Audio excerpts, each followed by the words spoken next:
Good evening. I just got back from the New Worlds Conference. I'll have a few words on that. NASA soliciting new bids for the moon mission. It's got Elon smoking mad. A comparison infographic on the moon landers is also following that. Starlink hit a big milestone, but watch out. Europe plans a huge constellation of its own any day now. A visual NASA startup hits a funding milestone. Orion moves a few more feet towards the goal line. A Chinese company test fires its first reusable. There's a shortage of launch facilities, and Oman wants to help. More on space data centers if we have time, plus a quick visual of the history of the national debt, along with a historical correction from yours truly. From the news desk, the Center of Space Commerce and Finance, my name is Thomas Andrew Olson, and this is The Unknown Quantity.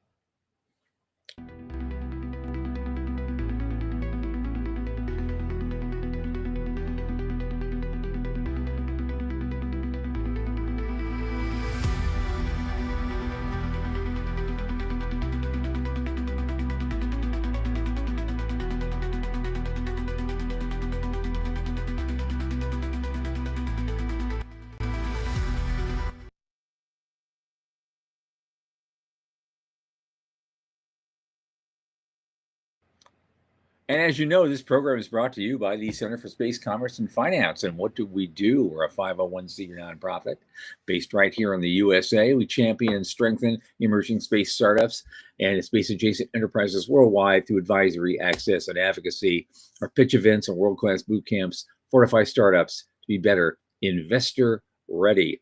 Now, a lot of our work, especially this podcast, is supported by our listeners and fans like you. So if you just go to cscf.space/support and click that plain as day donate button, a little in the tip jar every month makes a big difference. Now, my longest, oldest space friend, Michael Lane, it just got back in from tending his lotus garden, and he's tired, but he's ready to go. Michael, come on in. Namaste. Namaste, sir. I couldn't resist. How you doing? I could not resist that. I'm good. Good. How was Texas? What's the story from New Worlds? Well, okay. Actually, there was a lot of good stuff came out of there. I met some great people. I'm going to get some great contacts especially for some of our events, including a space investment summit that we want to do in Turkey next year. But we might do another one in Texas even earlier. Over the next 12 months, there's just maybe some grant money coming in from Data Texas. Cool.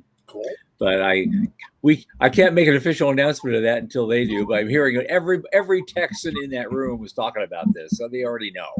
It's coming in, and they're doubling down. And it's going to be a great day for the state of Texas and for building new companies in the state of Texas.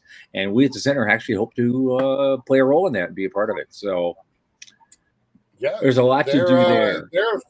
We are officially domiciled out of Texas. So yes, we are. We have a role there. So yeah, that'd be great. Yep. That'd be great. Yep. Otherwise, other than that, the conference is basically it's the New Worlds Conference is always a little bit out there. It's kind of where reality is just one option of many that you can talk about. But well, I always love it because it's a little on the goofy side. I love their Space Cowboy Ball. Absolutely. It's but they also have a serious side, right? They've honored Gwen Shotwell, they've honored Bezos, Pete Warden. Like, they give out an award, and it's kind of a big deal to get that award. I want it myself, which is why I think it's a big deal. I don't want every award out there in the industry, but I want a New Worlds one. Mm-hmm. Yeah, it's kind of cool. I like that crowd. There's surprising amount of money floating in that room, right? The Tetris founder is there. One sir is usually there. There's sometimes two sirs, two knights. Yep. They hit a firefly this time. He was there. Who? the head guy at Firefly. Firefly, yeah, great. Oh, Yeah, Beck, yeah, I think he got the Space Cowboy Award this year. great. Yeah. Yeah, he had a lot to say. So two different sirs, and that's actually the one that I was thinking about another one. So royalty. It's kind of nice to Yeah, and it's hang with always good royalty. when you got Tomlinson and Frank White doing a fireside chat with each other. Yeah, The stuff that grows out of that is really kind of inspiring. So it is right. but then Reverend you got Rick. the guys that want to build a giant parasol to cover the Earth to protect us from climate change. It's I've like, been hearing yeah, about that. Yeah, okay, but 30,000 miles across and million lunar materials and costing $2 trillion. Okay, but well, other than that, it's a great idea. it's all about the money. If you can get it to spend, Yeah. good luck. I think we just plant trees. I think it'd just be easier. We just plant 1 trillion trees. It'd be faster. But everybody's got their thing, so it's all on the table. Everybody talks about it. So I don't know if you guys covered this, last time on the last show, but there was this because this is from a week ago. Space Daily article. Supposedly U.S. and NASA soliciting new bids for the moon mission because there were SpaceX delays. Yep. Yeah, and so you got that going for you, and of course that was Yeah, shot. no, we didn't talk about this one. I kind of love it actually. Especially the follow up link. Yeah, Elon Musk is furious about that. He thinks there's nothing wrong with the program. We'll get there in time. And he made a reference. If we go to the next one, he referred to Sean Duffy as Sean Dummy. Dummy. And yeah. He was, and I kind of there we go. There we go. It's click off of that. Yeah, that's the problem with Business Insider. They just want to. You probably just hit the escape button. Learn more. Go. Yeah. No. Now you're going the wrong direction. Yeah. Yep. It was the escape key that was actually to get out of that pop up. But yeah. Nothing. But if nothing else. Yeah. So Sean Dummy is trying to kill NASA. I mean, that's about as much hyperbole as you can get in a sentence. I have heard that from some people. I don't know why that works. There's all sorts of crazy rumors going around that they're actually trying to privatize NASA. Yeah, so that's insane. It's tinfoil stuff, but that's being bandied about as well. Right. I mean, I have been in 2 different events in the last 6 months where people with a straight face ask, what good is NASA? What good do we get out of NASA? And I seriously want to punch them. But you have to have your answers queued up and ready to go. You do. Yeah, you do. You do need to have an answer and a response. And the glory days of 50, 60 years ago is not a good enough answer. And I don't go to that. I don't go to, we went to the moon. Well, what have you done for us lately? Well, we've done a lot lately, so check yourself. So okay, I'm a big fan of NASA. I think it's insane that people want to talk about privatizing it. I think a dust up between Musk and Duffy is stupid. I think both of them are stupid in this context. Yeah. I would really like there to be an adult in the room. I mean,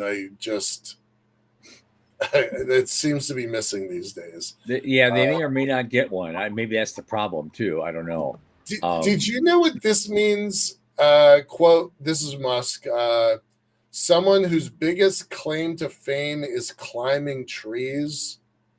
Do you know what that means? Like, it's supposed to be he did some sort of like speed championship of climbing trees. Really? He did that? I don't know if that's what it was. What does that mean? Yeah, but it's like the one thing you could point to and say, yeah, I in my youth I did something like this, and it was, Wow. So, but it's not the same as, hey, I trained as a test pilot to go, and fly off carrier decks and do other things. Yeah, I climbed trees. Huh. And now Okay. he's Secretary of Transportation. All right. Well, You've had less qualified people in government jobs, trust me. I am reserving judgment, but what Duffy said a couple weeks ago about focusing on the moon, focusing on power in nuke power on the moon, until Musk has a better plan than that, and so far he doesn't. I'm gonna give Duffy benefit of the doubt. Yep. I was super wrong about Bridenstine, and I'm not willing to make that error twice. So I'm going to give the guy some time, one way or the other. Sure. I do like the idea that Isaacman is still being considered. He has my vote, but I'm trying to give the guy who's actually in charge benefit of the doubt while he's in charge. Yeah. Right. It's like watching high school teenagers arguing. It's just right. Just as a throw-in, Aiden's here. Hi, Aiden. Glad to see you here. And he was asking, do you think NASA should send a new mission to the outer solar system and beyond? Well, of course. I mean, part of NASA's job is supposed to be to explore the solar system and beyond. So, And so, they should be doing things like that. There are other things they should not be doing, like, and we've talked about those. And then if they didn't do those things, they'd have the budget to do the good things, wouldn't they? Right. Yeah. Funny how that if works. They didn't do SLS, they'd have money to go to, the moons of Saturn, right? Right. Or the moons of Neptune. Yeah. Something. Get out there. Guillermo was talking about humans on Venus, which I used to think was ridiculous, and now I'm reconsidering that. He had a great presentation. It was like almost at the end of the day on Saturday. I had to take a nap first before I could go in there, and I had to see him. I had a great talk with him there too at the conference, and he mentioned us in one of his posts, and so it's all good. I'm hoping to have him on again sometime. He is definitely not interested in doing a fund with us, though. He's really not. He's focusing on Venus. He doesn't want to do a fund. No, he doesn't want to do a fund, and he's going to be meeting with Stephen Fleming this week. Oh, okay. Up in Georgia. So, but I don't think that's going to lead to anything. He was pretty adamant. I don't want to do a fund anymore. I don't want to do a fund. Well, that's too bad. That's a missed opportunity. Stephen's doing a fund. Stephen wants to do a fund, really. It's like, yeah, Ian. No. No. I tried. All right. Well, I'm not willing to let that just wither on the vine. I want to do something with that. Yep. No, we're Jason made a good point, right? NASA, I think, should push the boundaries that corporations cannot, that individuals can't, right? Yeah. Like they should go where there's no business case whatsoever to push into the far solar system. And they should be going there. Yeah, absolutely. And again, the easiest answer to all the people who want to say that NASA's a waste of money, they only spend about 1/3 of our entire national outlay when the government's open.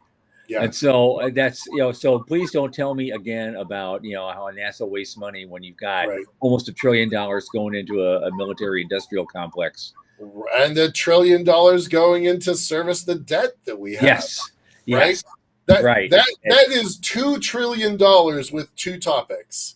The debt service and the military. So $2 trillion. $2 trillion that we out of what? I think the number is seven total available. Yeah. And we spent 2 on things that I disagree with. Yeah, so, pretty much entirely. Yeah. But you put up that thing, you sent me that thing for the history of the national debt. Yeah. And I'm just going to throw this out there really quickly because either will kind of end of the list. But I want to throw it in there since we mentioned it. Sure. And so we're at $37 trillion. Well, way back when in 1837, the article says that, Andrew Jackson almost fully paid off the national debt.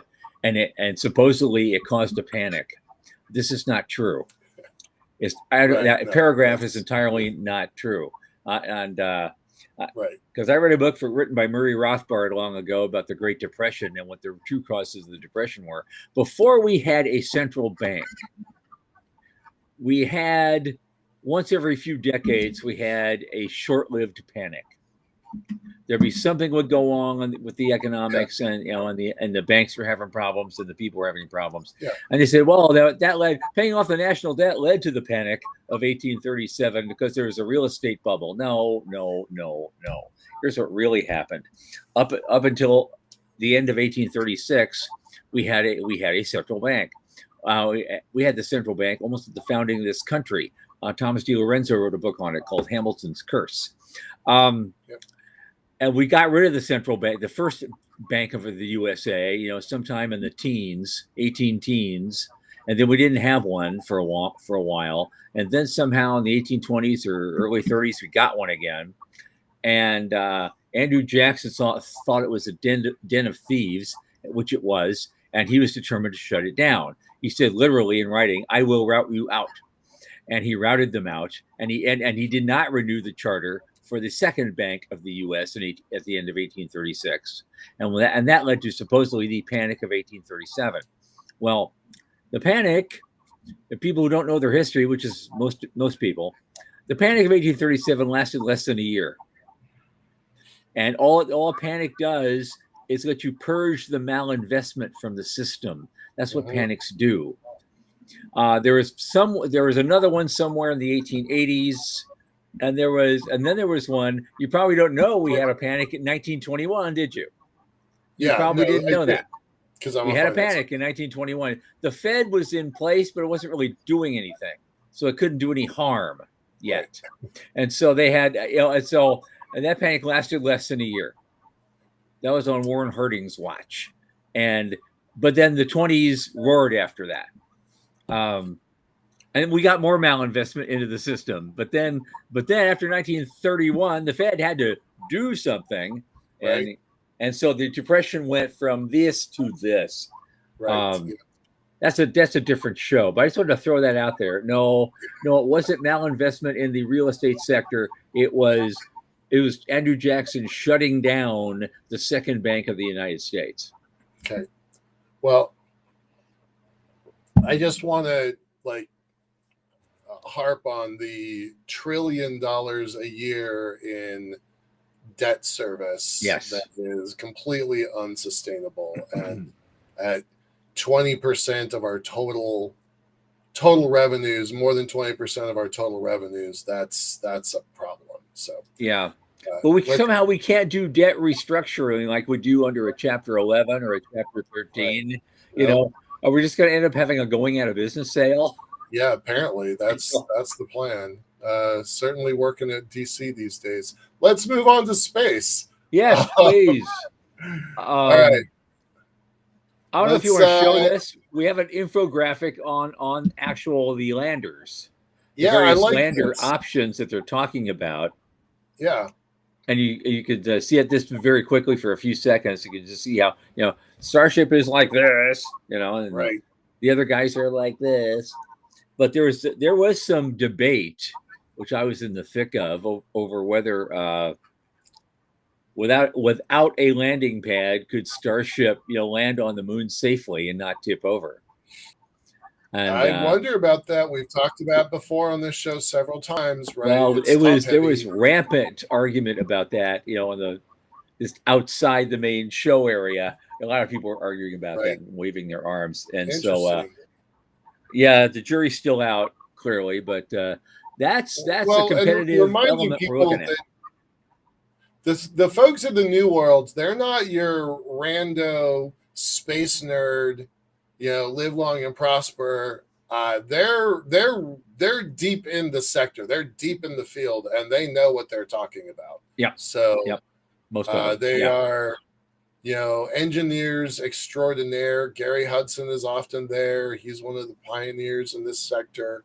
Yeah, so I thought this was pretty interesting. I did not realize just what the difference was between these spacecraft. I love this, the landing module comparative to Blue Origin. I didn't realize it was less than half the size, but Jesus. Starship, if you can make that beast work, hats off to you if you can pull that off. So Yeah. Anyway, I just thought this was a really useful Right. infographic. Yeah. And speaking of Musk companies, I guess there was a milestone for Starlink satellites. Like 10,000 of them now. And in fact, they just launched another 28 on a Falcon 9 just this week. But wait for it. Wait for it. Yep, that's the 5th anniversary of their first customer. So they had their first customer 5 years ago, I guess. So there was that one. Yeah. But there's a lot in this article. Yeah. Hey, but the other thing is, Europe. I love how they put this thing. Europe plans a satellite powerhouse to rival Musk. And they're just now. Look, these guys are just now getting with the program of reusables. Just now. And they've got like 2 companies who are just barely doing something, and they're just struggling to get off the ground. But they're saying, yes, we need to compete with Musk, and now we're going to do it. Now we're going to do it with constellations as well. And it's all going to happen any minute now, And any minute now. I swear there are some guys at NASA and there's some guys at ESA. They both are descendants of Baghdad Bob. With some of the projections they're doing, it's like, come on. I just went through this for a weekend. I mean, there's a lot of hardcore people show up at New Worlds, but there's also a much greater fringe contingent that's attracted to New Worlds for a lot of reasons. Right, and they're the ones that show up to the Space Cowboy Ball in some very wild costumes, and super fun. Super fun, but a little kind of fun. It attracts weirdos, and Tom and I, we were original weirdos at the Space Frontier Foundation, so this is just an extension of that. We were original weirdos at NSS when we helped found the business track. Yep. No, they didn't want to do a business track. We kind of almost forced them into it. And it was actually, very successful for a very long time. They let it go for a while. Now I've brought it back. Yep. And they love it. The new younger generation loves it. Of board members, a lot of the old mock packs have died off or retired out, or all those Space Gen kids. Yep. We love them. All right, let's keep going and move on quick. Okay. Here's a money thing. A visual navigation startup named Vermeer secured a major funding round recently. I've never heard of these guys. They're looks like they're a software play, but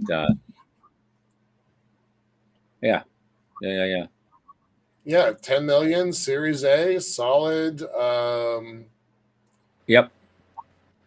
And from the imagery, it looks like they're doing it as a they intend to have the military as a customer. Vermeer has headquarters in New York and forward operations in Kiev. Yeah. Okay. I get it. But I just know, but the thing I noted was this investment round was led by Draper Associates. Oh, cool. So, and High Point Ventures, I've heard of them, and U.S. Air Force Techstars. So, but they're expanding. Basically, they've already got a built-in customers. They're collaborating with the military, NATO allies, and Ukraine Armed Forces. And so there's an optical navigation platform for defense, and they're coming with a new visual positioning system, offering drones and aerial vehicles a navigation solution that eliminates reliance on conventional GPS. They're using electro-optical or infrared cameras.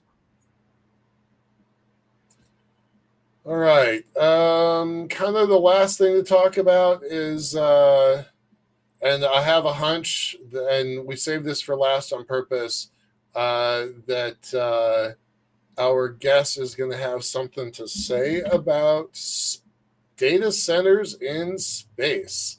Now, we've been talking about data centers in space for months now. What I like is that it's gaining attention at CNN level, at kind of national national strategy conversation level, which we don't usually get. We don't usually get our level of news at the level of CNN. So I was pretty pleased by that. It's a reasonably accurate article. I don't usually have a lot of confidence in CNN's space community because they don't always know what they're talking about. So this was pretty good, I thought. I do have some doubts. You know, they've got our friends Lone Star in here. I think that one's really good. StarCloud, our Washington State-based one. I don't have the same confidence in StarCloud that I do in some of the others, but you know, it's Philip Johnson is always going to get the media to interview him and get a quote, so he's very good at that job. Yeah.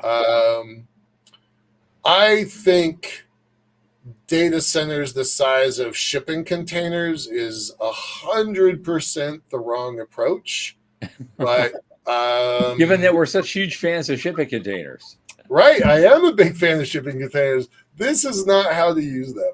So we're going to have a guest on the show in a couple weeks that I think will change people's minds about big versus little. And I suspect we're going to have, you know, microwave sized data centers in the early days. Okay.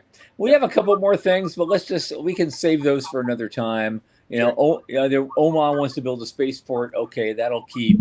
And a private company, semi-private company, I should say, in China did a test on what they claim is going to be a reusable rocket.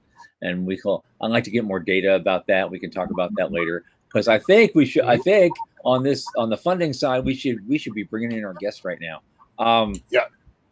Yeah. And so we want to bring in Christopher Lay. He does a lot of things, but he's the founder of Actuate Ventures, and he identifies promising startups and guides them towards strategic growth and market disruption. And he does a lot of disruptive things. I follow him religiously. I love all the stuff that he does. But he said something. He mentioned something today. I think it was today or yesterday you mentioned, Michael, on LinkedIn, where he said that the lunar investment, the lunar economy investment that's going on, it's going to eclipse Earth sooner than later. It'll just make more sense to invest in the moon and beyond than it will Earth. And I want to hear him explain himself on that one. I think this should be great. So Christopher Lay, join us, please. Well, hello. Hey, how you doing, man? Hello. Hello, it's been a while. Are you rested from your travels and Space Week and AI Week and more Space Week and AI Week is still going on, so no. Yeah. I'm going to events tomorrow. Yep, I went to events yesterday. I went to events last week. Yeah, there's a ton of stuff going on these days. If I went to every major tech week, I would not, starting with LA or SF Deep Tech Week, I would not be home until Christmas.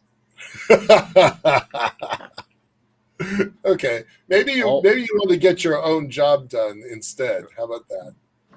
Yeah, listen, I've been to 6 conferences already. I've been to six conferences already this year.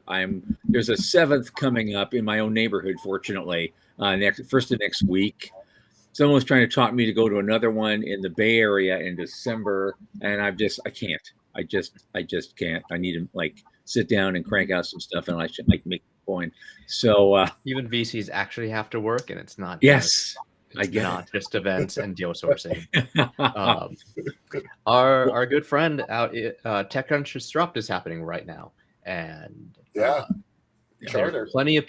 Plenty of people out on stage.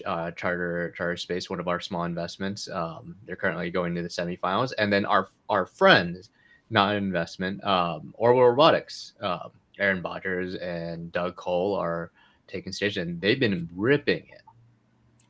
Nice. Since they started not too long ago. So it's very exciting to see them take front and center stage with all of this. But again, thank you for having me on the show. For those who aren't familiar, I am managing partner at Actuate Ventures. We're a VC firm focused on deep tech and space tech. So, And I'm based out in Seattle, not too far from Michael.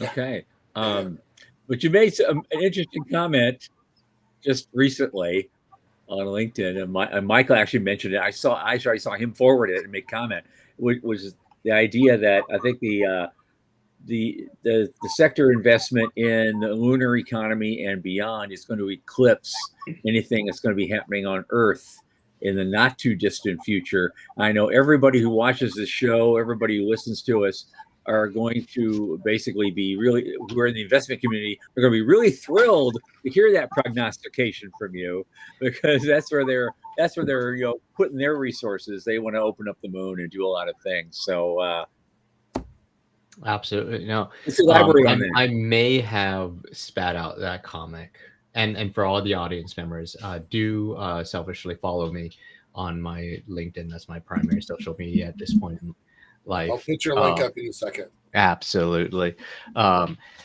So I do a Sunday comic out of decompression, and Yeah, you draw that, right? I do draw that. Yeah.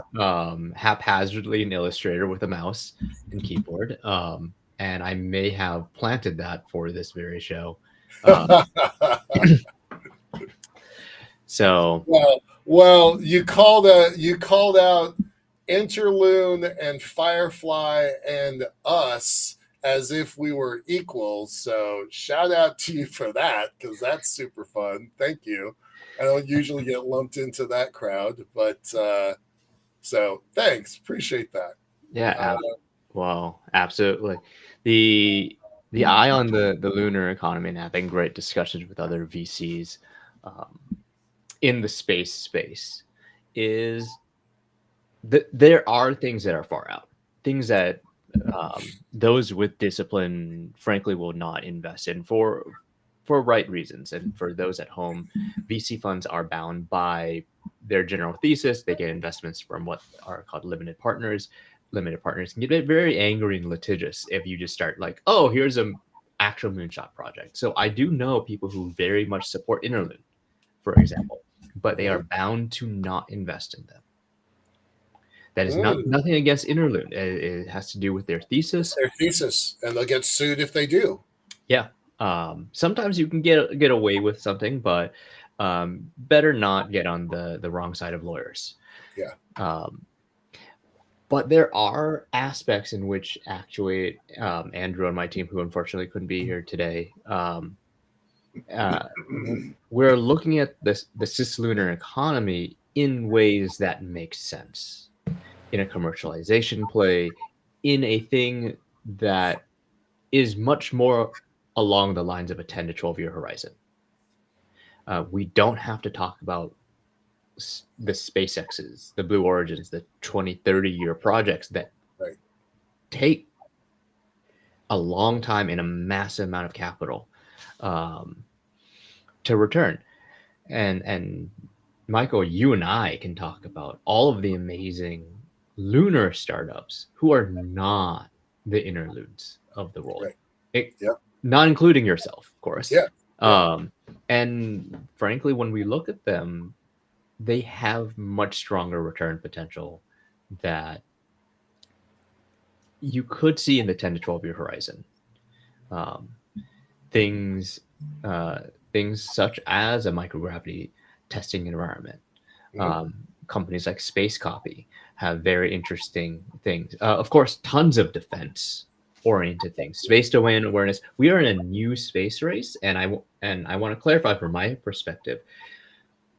The first space race was not a space race. It was a nukes and ICBM race. We are actually in a space for space race now. Right. That is a major differentiator.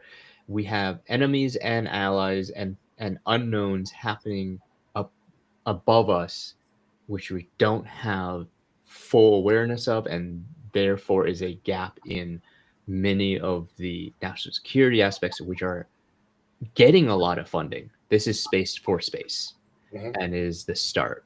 The lunar economy and beyond, I really do think will eclipse Earth economies. And in that microcosm, I think some of them will happen sooner than later. And we can only take a shot in the dark of what's coming, but I would love to hear your thoughts too. Well, what kind of timeline are we talking about for that? A Um, decade, multiple decades, somewhere in between. so for the sexy sci-fi-esque ones, you know, moon colonies and things, we are decades away from that. This is Okay. a very hard problem to deal with, but I do imagine that we will have testing services, biotesting services Mhm.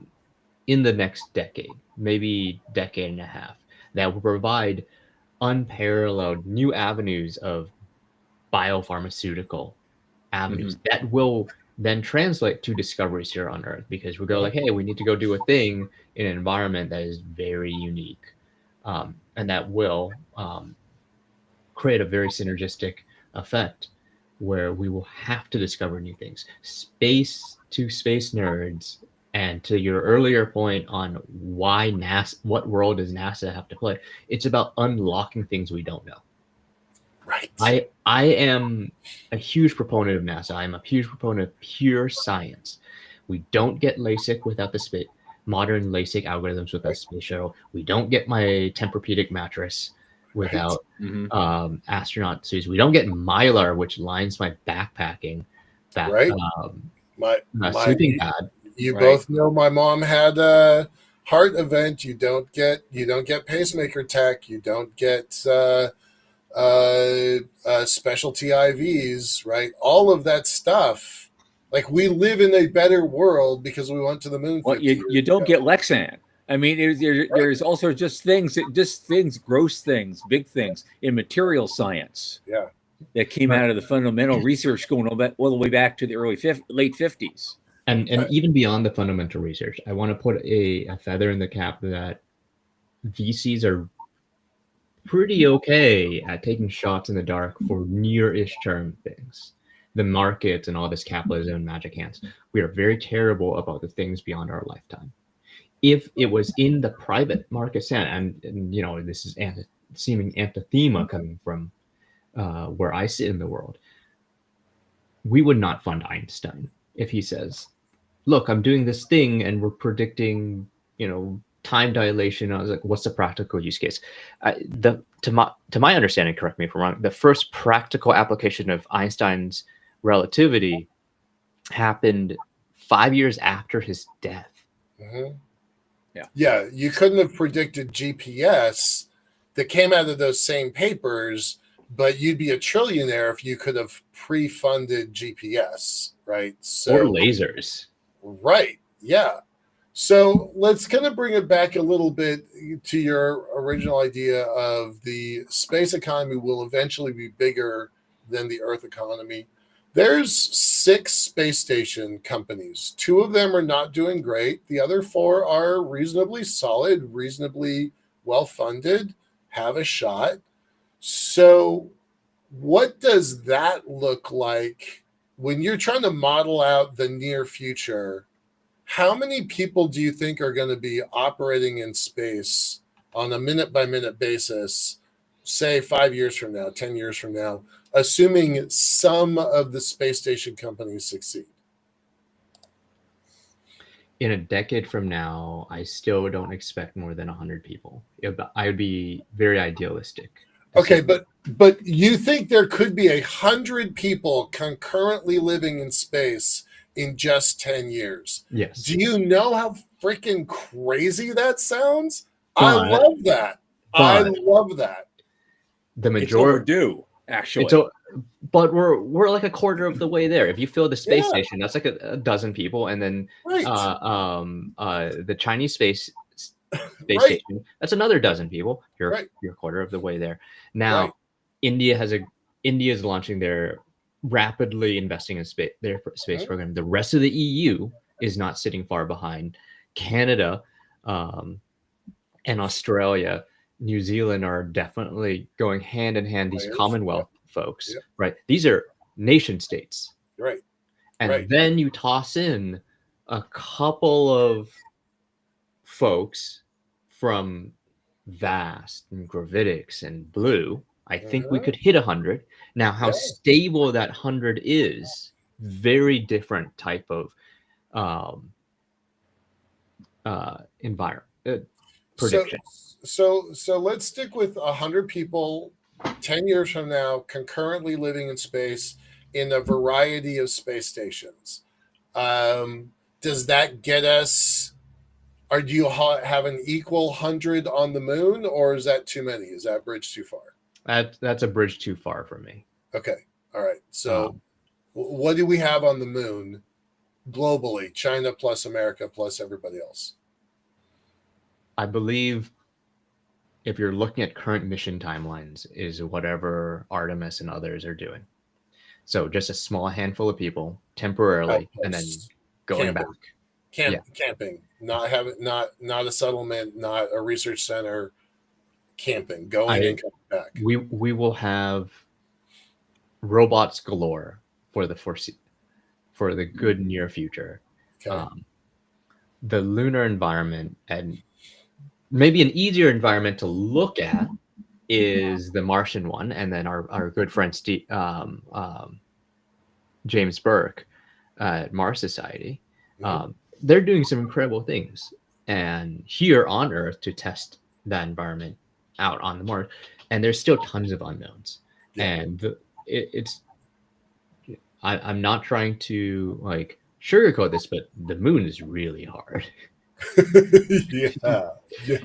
Mars is already hard. Getting to Mars, right? That's that. Let's ignore getting to Mars. Being on Mars is hard. Moon is harder in many respects. Less known available resources in quick aggregate compared to that. We can siphon the atmosphere from Mars, right? Today, college PhD students have been doing this for a while. The moon, you're like, hey, does regolith have any water, or like, okay, or lunar regolith? Like, okay. So Jason, maybe idealistically, like maybe like 3 people. Really? For a short. Okay, that's more pessimistic than I'm used to you saying. Okay. God, we thought we were bad. Okay. Listen to this. Jason, 3 people on the moon. I'm thinking 3. Advanced camping trip. Seems low to me, but okay. Well, it's more. What is the stable number? You have HLS. You have Starship. They land. They might have like half a dozen. I have been inside of HL, like the blue mock-up. Let's say Let's say a half a dozen people, and then 3. They cycle 3 to go up and down. So that's what I'm thinking. 3 relatively stable, and optimistically, and then by the end of the 2040s, that's a very different conversation. Okay. All right. As we start getting those domino infrastructure pieces in place. Sure. That's the key to it, right? It's the infrastructure or nothing, right? You've got to build that up.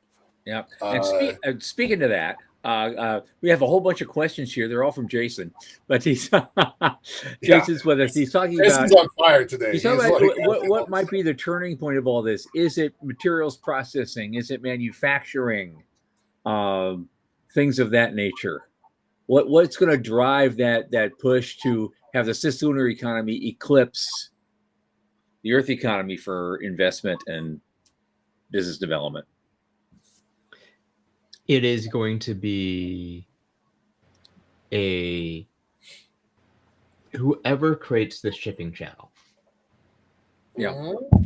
Okay. Yeah, because we're kind of looking at the killer app here. It's you need a way. You can do as much as you want on the moon, right? How do you get it back?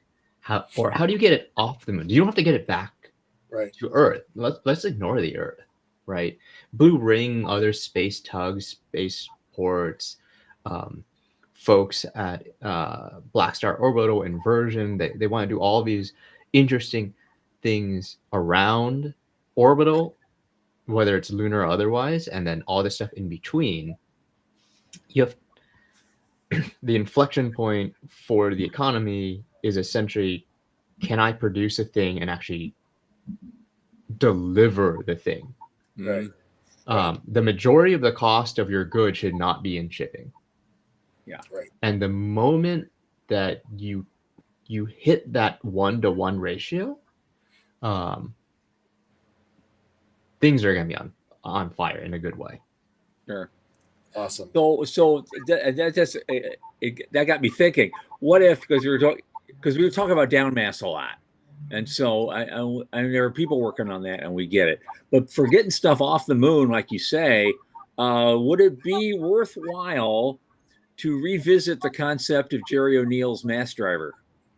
It 100% is. I'm just going to take this from Chris for a second. I just spent an hour and a half today and an hour on Friday and an hour last week on Friday with some folks in DC.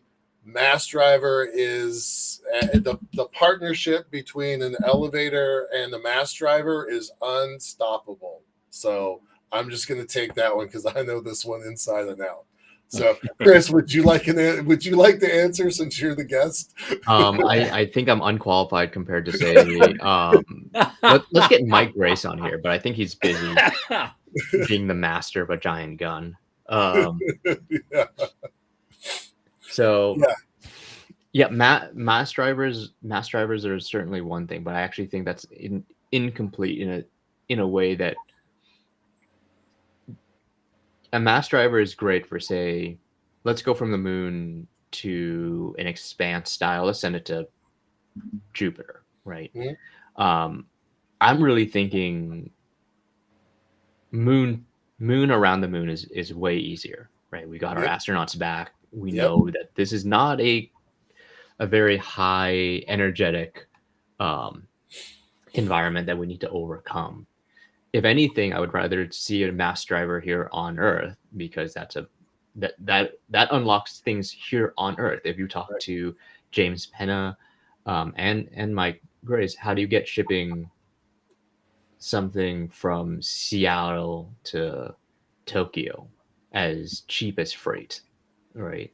It's not about like, oh, let's go to space. It's literally, can we just kind of ballistically send this, right?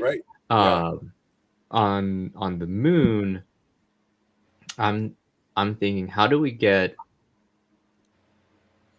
major transportation of goods to, say, future space stations?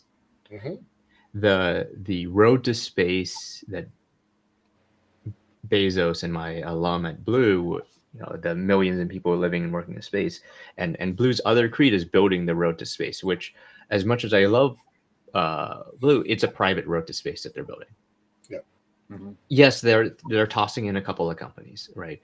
But you don't feel like it's a private shipping channel when you use FedEx, right? Or the Panama Canal, right? Yeah. We need to build as a society a public road to space, and when you have that inflection, then you can start dreaming about how do we build these hotels? Because when we talk to Vast and all these other folks, they essentially have to rely on their own materials, and then the only other player is basically SpaceX to launch. Right. That makes it challenging, but opens some doors. Let's bring us back to home for a second and drill really into the Actuate's thesis.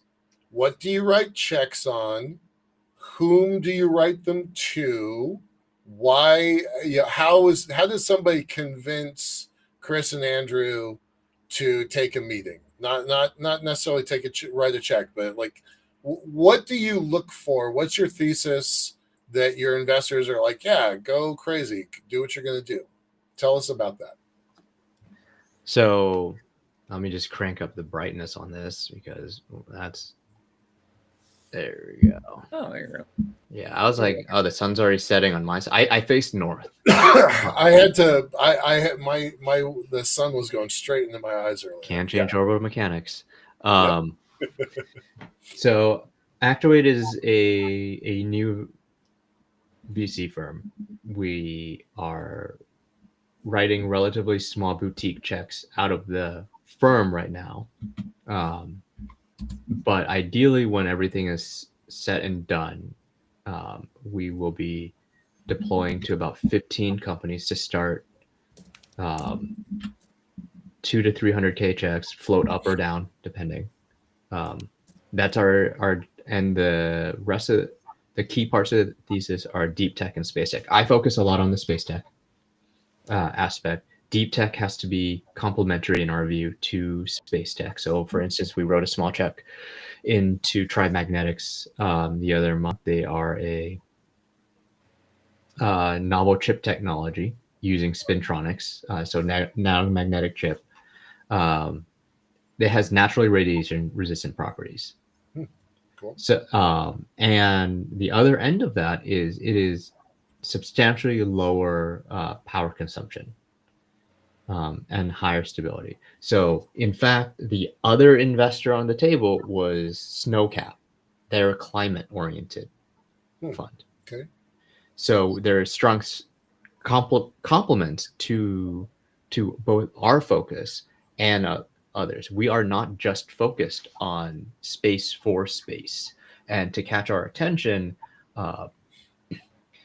we really like grounded founders who are thinking about that 10-year horizon, that 12-year horizon, and how do you create a value stream which is healthy. We're not in it for these ultra moonshots because one, we can't sustain that ourselves as a firm. That's fully transparent. The other is we also recognize there's incredible value for companies that are eyeing the earth in alternative applications. There are companies in our portfolio which are, say, UltraView AI. They're doing inspection. They have a drone that inspects aircraft and spacecraft. They had a pilot with Blue Origin, but the idea is, can you take? They want to take a 200. They're already piloting taking a 200 labor hour operation down to 1 hour for first pass visual inspection. That will help dramatically improve the safety of and maintain the safety of flight for here on Earth. Great. That's a stable revenue source for grander visions abroad. So how do your educate our audience? I've had to learn this the hard way. Your GPs, you're the GP, and your limited partners, you're the general partner, and your limited partners are ultimately the guys who write the checks and kind of give you the the wherewithal to go, do what you do. So talk about them, because that's a piece of the ecosystem a lot of us don't really understand, don't have a lot of knowledge on. Yeah. So first off, I'm a multi-time founder, so I also had to learn this the hard way. But so coming and creating a VC firm was a lot more natural outcome of going, okay, I already understand these words and these pieces of logic that they use. They being the VC community, the LPs, the GPs. And for new founders, VCs are not a pile of money. They and most VCs are actually not loaded. You are much better off going to a PE firm or a corporate if you want seemingly gigantic pocketbooks or checkbooks. VCs, they create funds. They solicit from LPs, limited partners, to then put money into a fund. It's actually fairly discouraged for the VCs themselves to put a lot of their own capital because it signals to LPs that other than just writing checks, the GPs, the general partners or the managing partners, don't know essentially what they're doing. Anyone with a big checkbook can write a check, or a big bank can write a check. Yeah. It doesn't necessarily mean that they know how to pick winners and they have this existential drive. Like, I have to satisfy my LPs Right. to then maintain a relationship so I can get to the next fund, which is larger, and the fund after that, and then I can make plays into, say, a Vast or and Vast is or a Stoke. Yeah. And in fact, they are so large that we as a firm can't. I don't see a reasonable way to write a check into them. No. They did a 400 million raise. 600. That's 600. Okay. Yeah. Thank you. Corrected. I haven't looked onto the table, the cap table of other investors, but I doubt that their smallest check, I would be, it would not surprise me. Plus. Yeah, most new and emerging managers would be larger than their entire fund. Yeah. Which is not a good thing. So if this new wave of thematic or specialist VCs, such as myself, you want to catch attention, you're not talking to a financier, you're talking to likely another operator. So be human and drive home the fact that you want to be a good founder, how, and you're on a pathway. Either you were a great founder in another aspect, Groupon going and doing Boom. Right. Yeah, that's even left field. Yeah, but make your money somewhere else and then come back to space. His LinkedIn is great. That's the only proven model. By the way, we only have 3 minutes left. Okay, so I'll close out just saying, you want to catch our attention, feel free to email us at launch@actuate.co, and I read every email that goes through it. Whether I necessarily will respond, because we do get a lot of that just completely fluffy pitches in completely different industries. Right. But if you are a space one and you are authentic to yourself and what you're thinking you want to do, I will personally respond. Okay. Love that. All right. We talked a little bit about the future. We usually talk about what does 5 years look like? What does 25 years look like? I feel like that's kind of covered, but is there anything you want to talk about that we haven't? Like, what does 5 years look like if you are writing checks? Your fund is a $2 million, $3 million fund now. I suspect you're going to have bigger funds down the road. What does that look like? 5-year horizon. Yeah. We are looking at the next wave of infrastructure startups. We are at the cusp. In 5 years, I suspect plenty of alums from SpaceX, Blue, and other companies who are getting their liquidation, hopefully, or just building up their war chest, will start looking at the confluence of the different technologies that allow them to start building things like the dry docks of the future, shipping lanes. We don't necessarily have that right now, but the precursors to that, Negar at Space Dock, basically the USB connector for satellites, that will then enable things. We don't have the PC of satellites. You can't just go and kind of build a PC satellite. Right. How do we start unlocking those aspects? And the people today on the ground floor, many of those precursors are being built. Yeah. The other thing which will continue is new sensors and new technologies that will enable different types of imaging and data collection. I think that one's going to be solid for a long, long time. So anyone that wants to create a space startup starting in 5 years, those are two avenues I think will catch a lot of investors' attention, or just growth attention. You don't have to just target investors, right? Okay. Cool. On that, Christopher Lay, Actuate Ventures, space economic visionary, and killer graphic designer. Thank you for being on, man. Look, it's always great having you. I hope we'll do this again sometime very soon. Absolutely, and I promise to bring Andrew. Make sure he's not having a thing going on. We're having bets whether he exists. Yeah, I gotta be honest with you. So twice on this show, he's a no-show, and we've had a meeting 3 times, and he's never been on the meeting. So I'm not sure Andrew exists. I'm just saying. I just Photoshop him into every LinkedIn. Right, thing. he's like the Remington Steele of Actuate. Like Zalig, you know. Yeah. All right, thanks for being here, man. Stick around for a second. Okay. Yep. And all that Thursday, we're still nailing down a guest. We don't have them yet, but we've got a few in the pipeline. So hopefully we're going to get lucky in the next couple of days.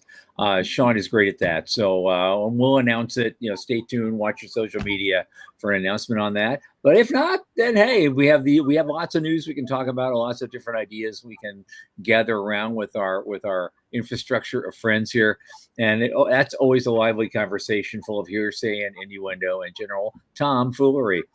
So stay tuned, 8 p.m. Eastern on Thursday. And on that note, for Michael Lane and Sean Key, my name is Thomas Andrew Olson. Keep watching the skies.